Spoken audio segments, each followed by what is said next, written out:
Inspektorati Kombëtar i Mbrojtjes së Territorit ka ndërmarrë mëngjesin e kësaj të premteje një aksion në zonën e Radhimës, ku janë në listë për të shembur 5 objekte, përfshi një restorant dhe disa konstruksione të lehta. Në orët e para të mëngjesit, puna ka nisur me prishjen e një objekti restorant, ndërsa të paktën deri në mesditë nuk pati kundërshtime nga administratorët e subjekteve.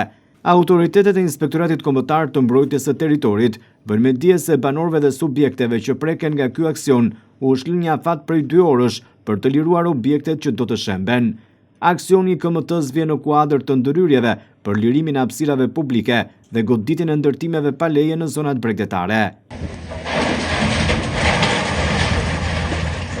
Në vitin që lan pas, Inspektorati Kombëtar i Mbrojtjes së Territorit, në bazë të ligjit dhe inspektimeve të kryera në terren, ka ndryrë në të gjithë vendin për prishjen e 447 ndërtimeve që kanë qenë në kundërshtim me ligjin ose që janë shpronësuar. Po ashtu janë edhe 297 vendime të tjera për prishje në pritje të ekzekutimit, ndërsa për 232 subjekte të tjera është vendosur gjobë për ndërtimin e tyre pa leje.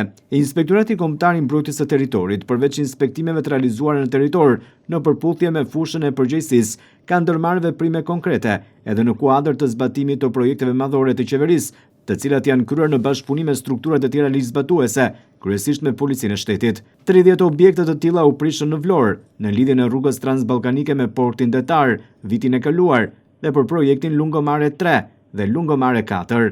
Kryesisht në vijën bregdetare Vlorë-Orikum. IKMT ndërhyri edhe në Bregdet në vitin 2025, duke prishur në total 106 objekte pa leje, 22 më shumë se në vitin 2024. Nga këto, 20 prishja në Palas, Dhërmi dhe Jal, 10 në vijën bregdetare të Vlorës dhe 3 në Ksamil.